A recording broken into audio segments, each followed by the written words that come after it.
Eu égard à tout ce que nous avons vu, entendu depuis le début de ce débat, comment la recertification peut-elle s'organiser? Et c'est la thématique de cette deuxième partie. Alors justement, professeur Malberti, vous évoquiez tout à l'heure les États-Unis, là le Canada. Ça se passe comment à l'étranger, chez nos voisins ou un peu plus loin sur la planète? Est-ce mieux en termes et de compétences et de recertification? Ça se passe comment? Je pense que tous les pays ont envie de maintenir une compétence et de mettre à disposition, dans une espèce de relation naturelle à leurs patients, l'assurance que leurs médecins sont compétents et maintiennent leurs compétences. Donc tous les pays ont fait le choix de proposer un système de maintien de compétences. Un certain nombre de pays ont fait des choix qui vont plus loin. Mais même dans les choix qui vont plus loin, la déclinaison est assez subtile parce que ce que dit la recertification, c'est qu'on va mettre un terme de 4 ans ou de 10 ans avant de recontrôler de façon certaine les compétences. C'est donc un contrôle de compétences qu'on introduit par la recertification, ce qui n'est pas complètement dans maintien de compétences. Donc c'est un pas de plus que maintien de compétences puisqu'on va contrôler. Après, la manière dont on contrôle, elle a été finalement souvent introduite, je pense aux États-Unis par exemple, elle a été introduite sous une vision maximaliste, avec quasiment un contrôle de connaissances. Mais tous les pays qui ont introduit ce niveau-là sont reculés. Aucun pays n'est resté sur cette ligne. Pourquoi ? Pour des raisons multiples, mais par exemple aux États-Unis, une part de la polémique des collègues médecins a été autour de... On nous demande de contrôler une connaissance théorique, qui est décorrélé d'une certaine façon de notre pratique et qui en plus aujourd'hui fait plus partie de ce qu'on retrouve sur l'ordinateur qu'on a sur nous que de ce qu'il faut vraiment avoir de façon prouvée. Et donc nous faire un QCM à 55 ans pour nous demander si on connaît un certain nombre de choses, c'est un peu puéril et ridicule et ça ne va pas refléter ce qu'est la vraie compétence au service du patient. Donc finalement les États-Unis qui étaient partis très haut, ils étaient partis parmi les pays les plus hauts en matière d'exigence, ont reculé de façon significative, dans ce qui est un maintien des compétences qui est vérifié. Et dans l'idée de vérification, on a l'idée de contrôle, et donc on a l'idée d'une certaine façon, de recertification. Et ça, c'est un modèle qui est aujourd'hui présent dans une dizaine de pays dans le monde, sous des formes un petit peu variées, avec des cycles de recertification qui ne sont pas les mêmes. Certains sont à 4 ans, certains sont à 10 ans. Les États-Unis sont à 10 ans, d'autres sont sur des cycles plus courts. Et dans cette formule qui est plus adoucie d'une certaine façon, mais qui a du sens, il s'agit de maintenir les compétences et de vérifier qu'elles sont effectivement à un bon niveau à date fixée. On a un modèle qui semble aujourd'hui être en progression au niveau mondial. Et d'un pays à un autre, différents systèmes, est-ce qu'il y a des échanges ou est-ce qu'on s'observe pour voir si c'est mieux chez le voisin ou est-ce qu'on échange ces pratiques? On sait, parce que voilà, on sait à peu près ce que font les voisins, puisque c'est maintenant sur la place publique, on sait à peu près tout ce que font tous les pays. Dire qu'on fait des missions pour aller voir de façon pratique comment ils font dans le détail est une autre... alors c'est vrai qu'on va le faire ponctuellement sur un ou deux systèmes. Les Anglais l'ont beaucoup fait parce qu'ils ont été, plus que les autres pays, dans une grave crise quasi politique sur ce thème-là. Et donc ils ont lancé des grands plans de comparaison avec tous les pays du monde. Et c'est d'ailleurs eux qui ont fourni une grosse partie de la littérature comparative sur ces thèmes, pour finalement adopter un modèle qui est relativement modeste aussi. Docteur Bouet, selon vous, quels devraient être les critères de la recertification? Vous savez, je ne suis pas persuadé que le terme recertification soit d'ailleurs le bon. Parce que derrière recertification, il y a certification initiale. Et qu'aujourd'hui, bien fort celui qui peut dire qu'un médecin, un étudiant titulaire d'un diplôme de docteur en médecine de spécialité, l'université aujourd'hui peut le certifier dans ses compétences. Aujourd'hui, nous ne pouvons pas partir d'une base certification. Ce que nous voulons dire, en tout cas, c'est qu'il nous semble aujourd'hui indispensable qu'un médecin soit accompagné dans son parcours. qu'il soit accompagné dans son parcours avec un objectif de qualité, d'efficience, de pertinence, de compétence, et que cet accompagnement dans un parcours, ce ne soit pas la volonté de rediplômer un médecin, mais ce soit bien l'analyse individuelle de chaque praticien. C'est-à-dire que la compétence, ça n'est pas que de la théorie acquise, c'est de la pratique, c'est de l'exercice, c'est du niveau d'activité, c'est un ensemble d'éléments qui permettent de dessiner une silhouette individuelle de maintien des compétences, d'acquisition de compétences, de connaissances et de fiabilité technique du professionnel.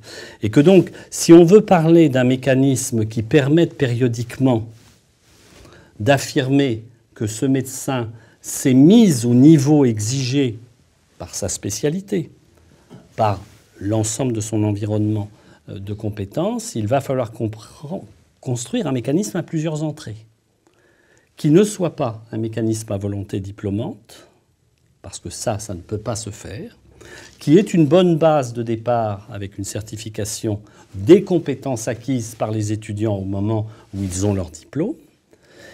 Ça nécessite déjà un bouleversement fondamental du système universitaire qui exerce sur notre pays.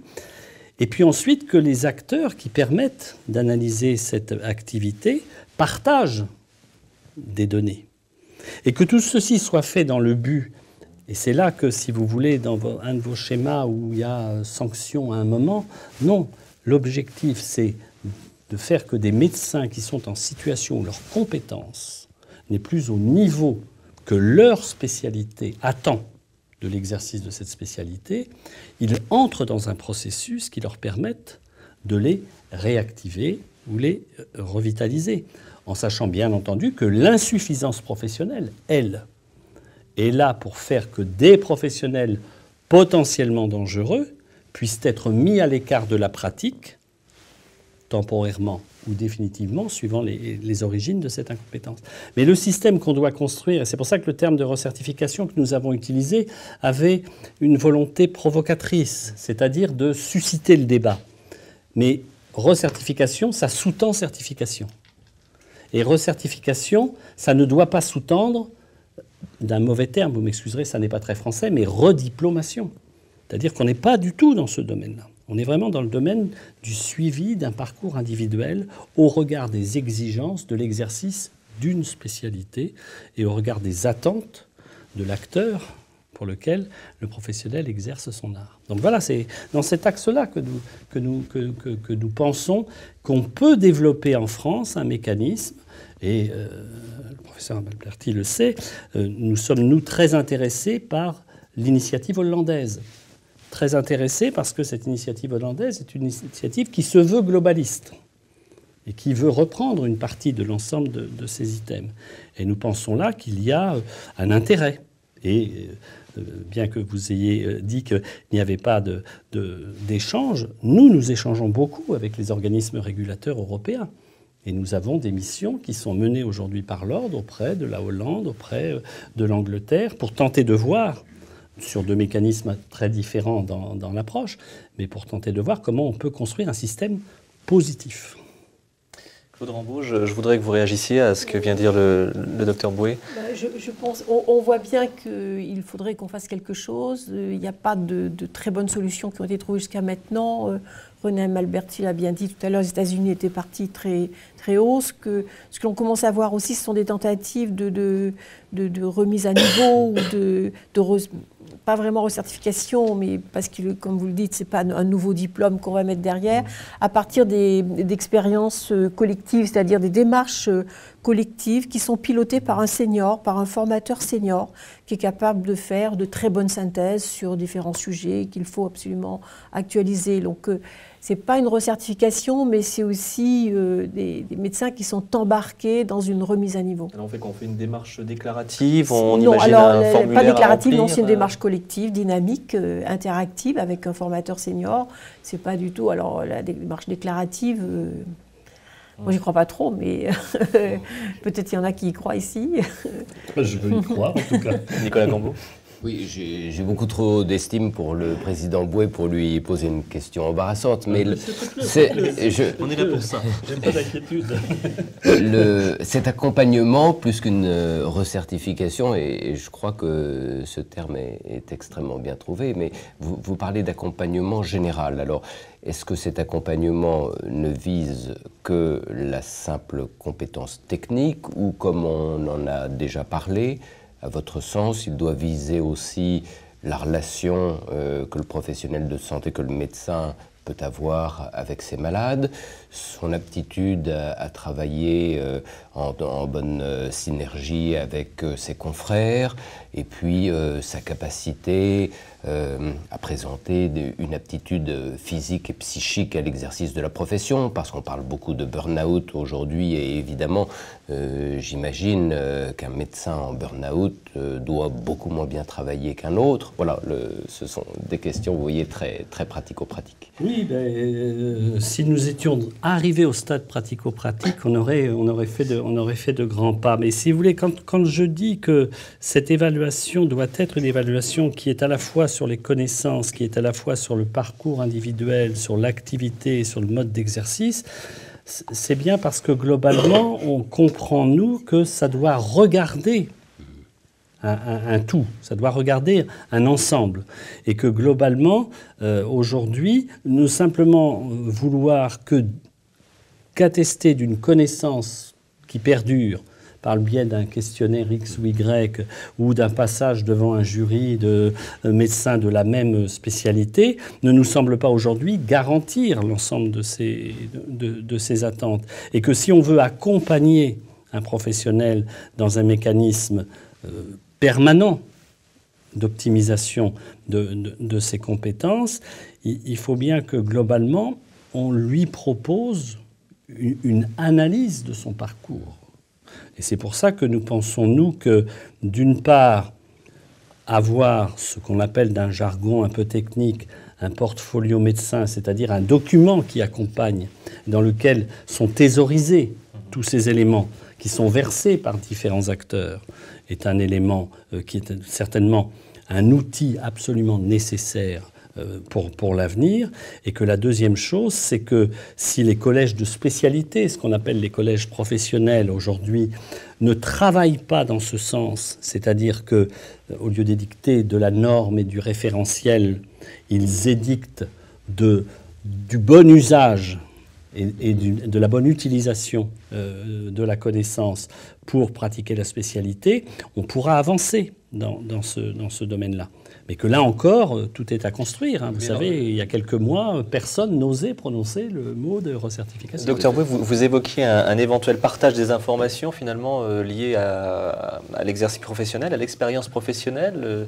C'est-à-dire que les différents partenaires doivent communiquer leurs informations. Les informations sont multiples. Enfin, aujourd'hui, là vous me corrigerez, parce que peut-être est-ce que je vais prendre quelques libertés avec le modèle anglais, mais les Anglais aujourd'hui sont en train de mettre en place, pour l'activité des professionnels, un suivi des complications qu'un professionnel a déclenchées dans son exercice. C'est-à-dire que finalement, il regarde l'activité du professionnel pas seulement au travers de l'acte accompli, mais par référence aux affections nosocomiales, mais au travers de tout ce que cet acte a pu déclencher. Il faut donc bien qu'à ce moment-là, des informations d'origine diverse puissent converger. Et ils le font parce que les médecins eux-mêmes ont jugé que pour avoir une analyse pertinente de leur activité, il fallait regarder l'ensemble des conséquences de l'acte qui est fait. Je ne dis pas du tout que c'est le modèle que nous devons suivre, mais si nous pensons que d'un côté, l'ordre doit avoir son propre mécanisme de données, que de l'autre côté, les assureurs doivent avoir le leur, que de l'autre côté, l'assurance maladie doit avoir le sien, puis qu'enfin, les associations de formation continue et les collèges de spécialité doivent avoir le leur, plus les associations d'usagers qui doivent avoir eux-mêmes leur propre référentiel ou leur propre capacité, on ne va pas pouvoir construire un système pertinent. Mais nous ne pourrons le faire que si nous lui donnons un sens positif. Il faut lui donner un sens positif. Claude Rambaud, je vous vois pousser un soupir, comme s'il s'agissait d'un vœu pieux, en fait. Oui, je veux dire, de toute façon, il l'a parfaitement exprimé, mais effectivement, ça devient compliqué. Mais moi, je crois beaucoup au partage d'expérience. Je crois que c'est important. Et il y a aussi quelque chose qui est important, certainement, pour les médecins, c'est de se comparer entre eux. C'est de se comparer en termes de résultats ou autres. Et je crois que c'est entre eux, entre pairs, et c'est très pédagogique, ça. On va retourner voir les questions qui sont arrivées, les questions de nos internautes qui nous suivent en direct pour ce congrès.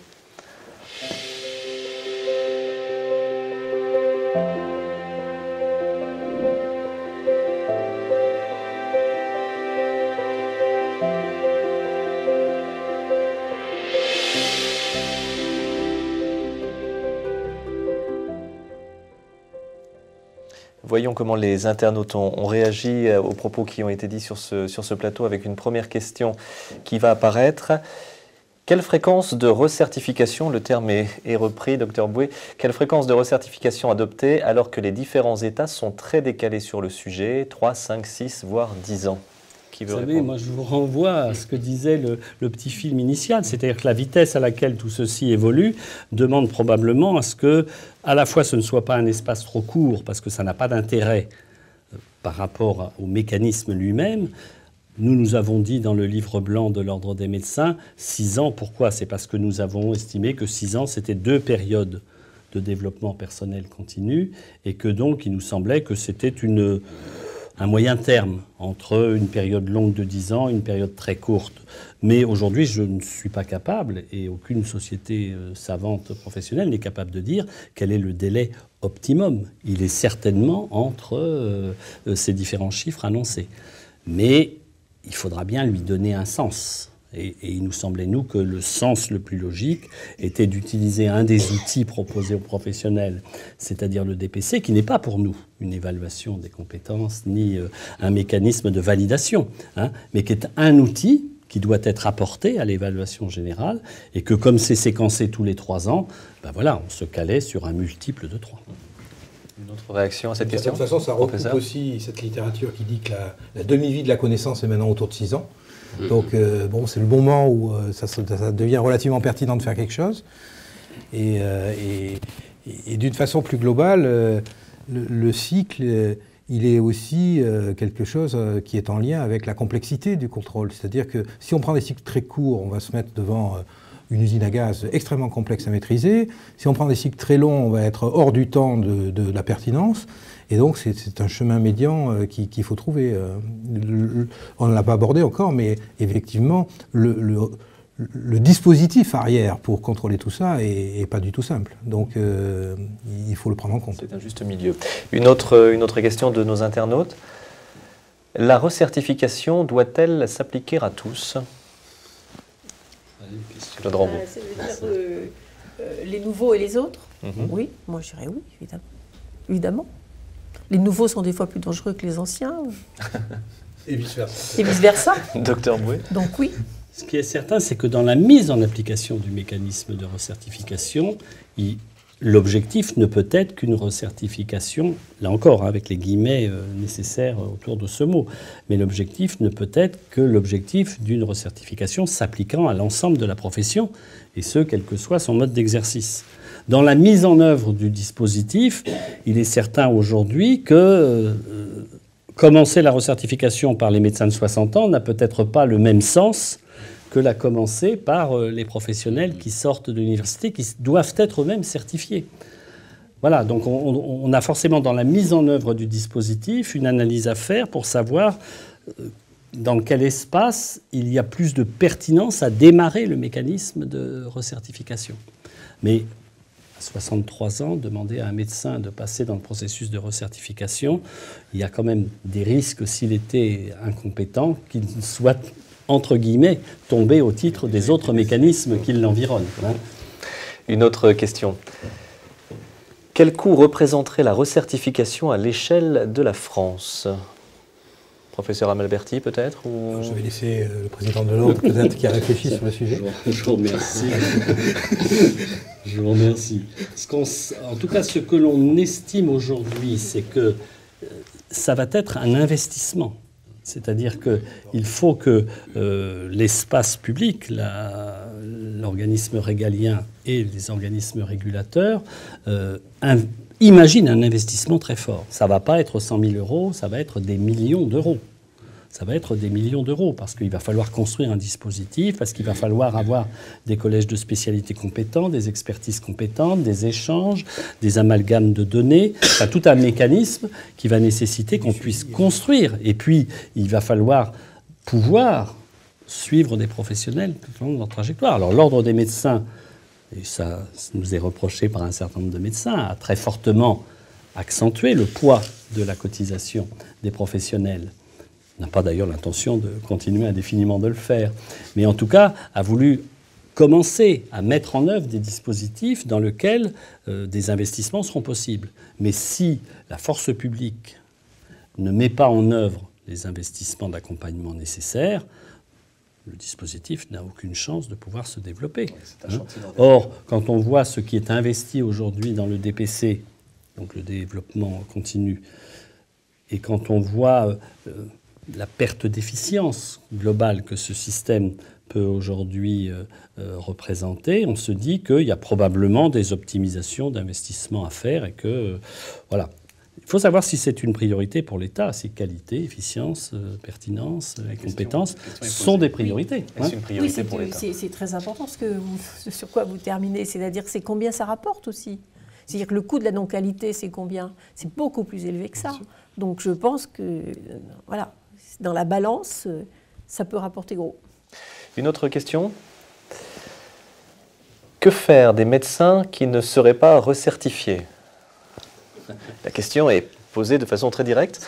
C'est toujours un peu le problème franco-français, ça. C'est-à-dire qu'on ne voit un dispositif qu'au travers de la petite partie des professionnels qui se verraient sanctionnés, entre guillemets, par une mise en œuvre. Que faire? S'ils sont dangereux, il faut les mettre à l'écart de l'exercice professionnel. S'ils peuvent être remis dans un circuit de réacquisition de compétences, il faut les accompagner et investir massivement pour que ces professionnels puissent retrouver le chemin de la compétence et de la connaissance. L'objectif, ce n'est pas de dire vous n'êtes pas certifié, donc c'est fini, circuler, il n'y a rien à voir.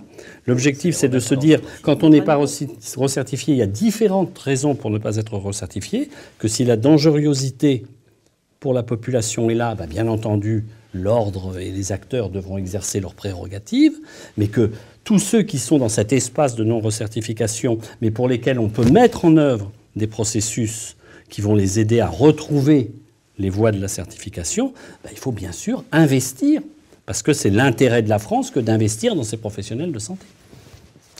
Une autre question, peut-être une dernière question avant que nous n'entamions la troisième partie. L'État devrait-il créer un bureau de certification? Alors, je peux vous répondre clairement non. Voilà. Pour une raison très simple, c'est que très objectivement, il y a aujourd'hui une structure qui, de par la loi, a dans ses missions régaliennes de garantir la compétence des professionnels et que c'est une affaire qui doit être une affaire de patients et de professionnels. C'est-à-dire que globalement, nous sommes bien dans une dimension où la loi a déjà confié à un organisme la responsabilité de la compétence. Donc ce n'est pas la peine d'aller créer une agence X ou un bureau Z de certification qui va tamponner des choses. Non. Il faut utiliser ce que la loi a déjà mis en œuvre et il faut rassembler les acteurs autour de ces dispositifs. Donc non, il n'y a pas besoin de créer un bureau de la certification. Il n'y a surtout pas, et en tout cas nous serons toujours, nous, contre cette disposition éventuelle. Ça n'est pas une affaire administrative au sens de j'additionne 1 et 1 et ça fait 2. C'est une affaire d'évaluation de parcours individuel et donc ça va bien plus loin que l'enregistrement simple par un bureau. Avis partagé? Oui, tout à fait. D'autres questions d'internautes dans quelques instants, mais nous allons passer tout de suite à la troisième partie de cette rencontre.